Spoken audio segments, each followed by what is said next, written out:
સ્થાનિક સ્વરાજની ચૂંટણીને લઈ રાજકારણ ગરમાઈ રહ્યું છે અને હવે મામલો એટલો ઉગ્ર બન્યો છે કે ભાજપના ઉમેદવાર પર પથ્થરમારો કરવામાં આવ્યો છે। શું ને સમગ્ર મામલો કોણે કર્યો છે પથ્થરમારો તેની વિગતે ચર્ચા કરીશું। નમસ્કાર, હું છું પ્રથમ મોદી, આપ જોઈ રહ્યા છો નિર્ભય ન્યૂઝ। સ્થાનિક સ્વરાજની ચૂંટણીમાં આ વખતે જોવા જઈએ તો ભાજપ નેતાઓ સામે લોકોનો રોષ જે છે દિવસે ને દિવસે વધતો હોય તેવું લાગે છે। જ્યાં જોઈએ ત્યાં ભાજપ નેતાઓ અને ઉમેદવારો પ્રચાર કરવા જાય ત્યાં લોકો તેમને વિકાસના કામો યાદ કરાવી તેમની હકાલપટ્ટી કરતા હોય છે।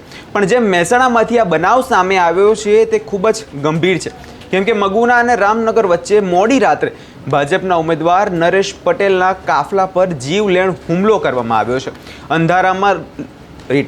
અંધારાનો લાભ લઈ પથ્થરમારા થવાથી સમગ્ર પંથકમાં જોવા જઈએ તો ત્યારે સનસનાટીભર્યો માહોલ થઈ ગયો છે અને સુરક્ષા વ્યવસ્થા પર અનેક સવાલો અહીંયા ઉઠતા હોય છે, કેમ કે ઘટનાની વિગતો મુજબ જ્યારે ભાજપના ઉમેદવાર નરેશ પટેલનો કાફલો જે મગુના અને રામનગર માર્ગ પરથી પસાર થઈ રહ્યો હતો ત્યારે અગાઉથી રાહ જોઈને બેઠેલા અજાણ્યા શખ્સોએ અચાનક જ હુમલો કરી દીધો।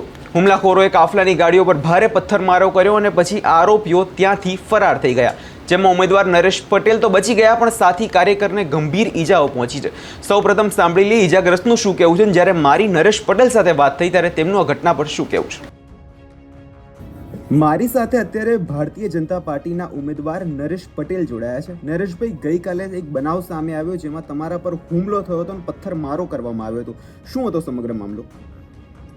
ગઈકાલે રાત્રે મારા મત વિસ્તારમાં 4 ગામની સભાઓ હતી।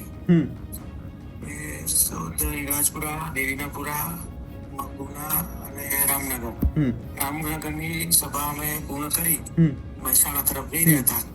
રામનગરથી આગળ પોલીસ સ્ટેશનથી 100 મીટરે ડેરી છે, ત્યાં ડેરી ઉપર અમારો જે કાફલો જઈ રહ્યો હતો એમાં પથ્થરમારો કરવામાં આવ્યો અમારા અમારા એક મિત્ર પંકજભાઈના માથાના ભાગે કાચ તોડીને અંદર પથ્થર વાગ્યો છે, ગંભીર ઈજા અને લાયન્સમાં એડમિટ છે।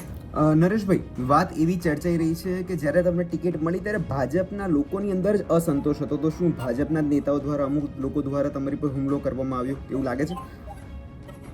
એવું કોઈ મને એવું શંકાનું કોઈ એવું ખ્યાલ નથી।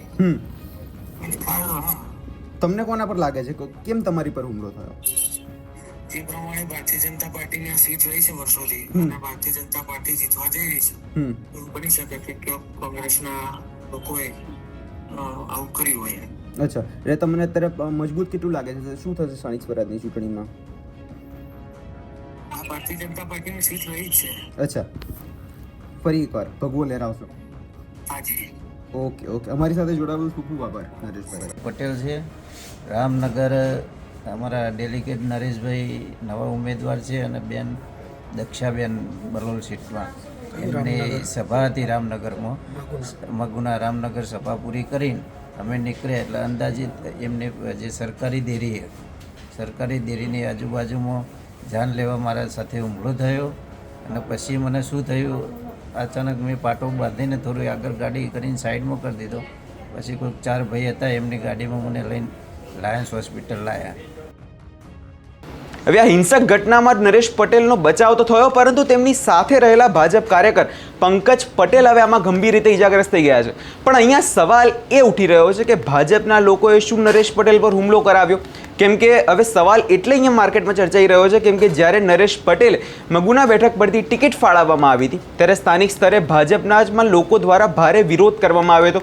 એટલે વાતો એવી થઈ રહી છે કે આંતરિક અસંતોષના પરિણામે ભાજપ ઉમેદવારને તાકમાં રાખીને મોકોનો ઉપયોગ કરીને હુમલો કરાવવામાં આવ્યો છે, કેમ કે જોવા જઈએ તો ટિકિટ ના મળે એટલે ગુસ્સો આવે, ઈર્ષ્યા થાય કાર્યકરોમાં, એ તો સ્વાભાવિક છે।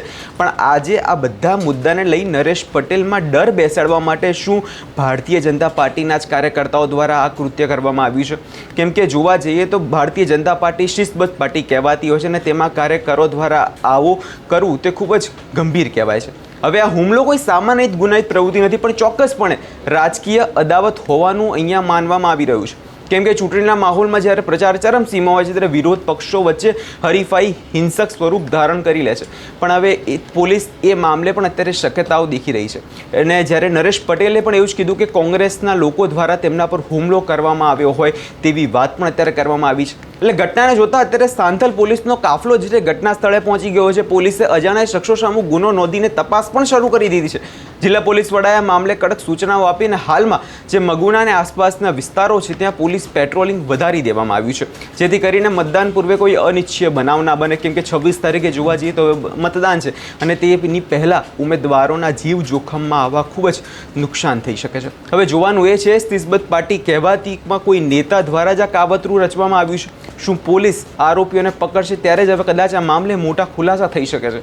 આ વિષયને લઈને તમારો શું અભિપ્રાય છે અમને કમેન્ટ કરી ચોક્કસથી જણાવજો અને અમારી ચેનલ નિર્ભય ન્યૂઝને લાઇક, શેર અને સબસ્ક્રાઇબ કરવાનું ભૂલશો નહીં.